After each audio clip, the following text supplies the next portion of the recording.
আল্লাহ বলছে খাও, কোনো অসুবিধা নাই, আমি জন্তু জানোয়ারেরও খাওয়াই, তোমারে খাওয়াইতাম না। শুধু একটু মনে রাখবা, ইন্নাকুম মুজরিমুন, তুমি পাপী। বিল্ডিং করছো, করো, কোনো সমস্যা নেই, হতো এটা তো।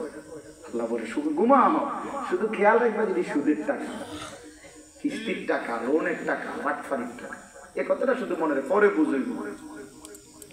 হ্যাঁ, পরে হিসাবে ভাত খাও, ভাতের লেগে আটকাইতাম না, দুনিয়া আমি সবাইকে ভোগ করতে দিই। সরাসরি কোরআন, কুলু ওয়া তামাত্তাউ কালিলান ইন্নাকুম মুজরিমুন। এরপরে আল্লাহ বলেন ওয়াইলুন ইয়াউমা ইদিল লিল মুকাদ্দিবিন, মিথ্যাবাদী নাফরমান মনে রেখো সেদিন আখিরাতে তোমার জন্য জাহান্নাম। ওয়াদারনি ওয়াল মুকাদ্দিবিনা উলিন নি'মাতি ওয়া মাহহিলহুম কালিলা।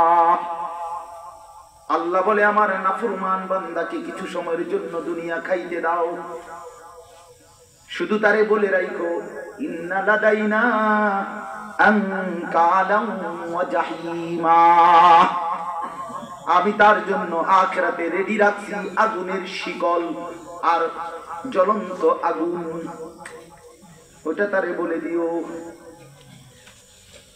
আল্লাহ বলেন ইন্না আতাদনা লিল কাফিরিনা সালাসিলা ওয়া আগলালাম ওয়া সাঈরা, সমস্ত নাফরমান বেঈমানের জন্য আমি প্রস্তুত করে রেখেছি আগুনের শিকল, আগুনের বেড়ি এবং জাহান্নামের আগুন, শিকল দিয়ে বাঁধিবে।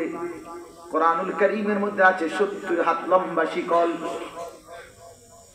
70 জিরাআ, 70 হাত লম্বা শিকল, আর বেড়ি দিয়ে বা বেড়ি বাঁধিবে। বেড়ি বাঁধি ওই এখন আমি আর আমার মাওলানা গাড়িতে বসে বসে এটা মুযাকারা আলোচনা করতেছিলাম। হাসরের ময়দানে নাফরমান পাপীকে বন্ধু, সূরা ইয়াসিনের মধ্যে আল্লাহ বলছে ইন্না জাআলনা ফি আ'নাকিহিম আগলালান ফাহিয়া ইলাল আযকানি ফাহুম মুকমাহুন। আল্লাহ বলে নাফরমান মনে রেখো হাসরের ময়দানে আমি আল্লাহ এইভাবে ঘাড়ের মধ্যে 2 হাত এইভাবে ফেরেশতা বান দিবে, এই থুতনির নিচে দিয়া হাত রাখবে, ফলে চেহারাটা উপরের দিকে উঠে যাবে, আর কোনদিন নাফরমান চোখটাও নিচের দিকে নামাইতে পারবে না। কি ভাবছো বন্ধু তুমি চালাক, আমি বেকুব? আমরা যারা নামাজ পড়ি আমরা বুঝি বোকা? কি মনে করছো আমরা যারা শুধুমাত্র মসজিদের ইমাম আসতে 10,000 টাকা বেতন দিয়া খোদার 12টা মাস চলে বেকুব এই জন্য না? তুমি চালাক, তুমি ভাত খাইয়া বড় হইলে আমরা কি সিরা খাইয়া বড় হইছি নাকি? বুঝবো না কেন? কথা বলেন না? দুনিয়া না বুঝার কি আছে? কেমনে সুদে টাকা লাগাইতে হয় আমরা বুঝি না? না বুঝার কি? ওই আখিরাত আল্লাহ বলেন আমি বেড়ির মতো বাঁধ দেব এইভাবে।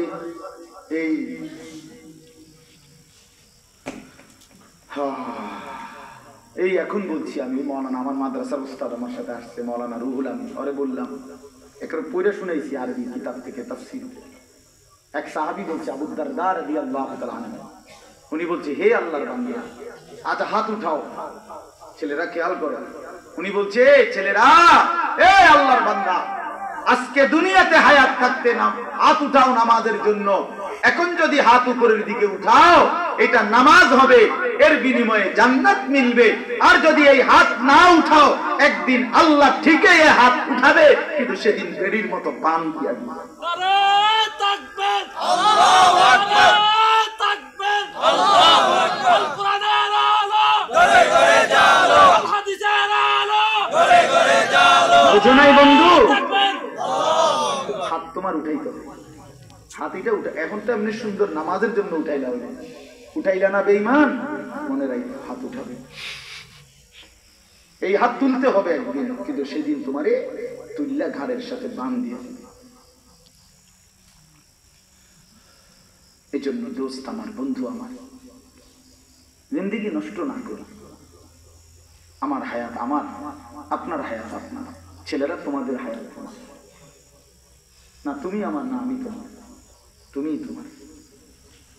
প্রত্যেকে প্রত্যেকে বাপের নাম ভাঙ্গাইলে হবে না, দাদার নাম ভাঙ্গাইলে হবে না। আমি আমার, আমার কবরও একা, আমার আখিরাত একা, আমার হাসরও একা, আমার মিজানও একা। অতএব আমরা প্রত্যেকে আল্লাহকে মানার চেষ্টা করি, আখিরাতের ফিকির করি। বলেন ইনশাআল্লাহ, বলেন ইনশাআল্লাহ। দুনিয়া চলবে, কোনো অসুবিধা নেই, আখিরাত সাথে নেই। আখিরাতকে মিলায় না, বাজারও করেন নামাজও করেন। কথা বোঝেন না? অসুবিধা, বাজারও করেন নামাজও করেন, সংসারও করেন, আল্লাহরও ডাকেন, উপার্জনও করেন, হারাম থেকেও বাঁচেন। অসুবিধা নেই, পারবেন, হালাল দিয়েই সংসার চলবে। আর যদি আমি থাকতে আমার পুরা সংসার, আমার আব্বা, আমরা 5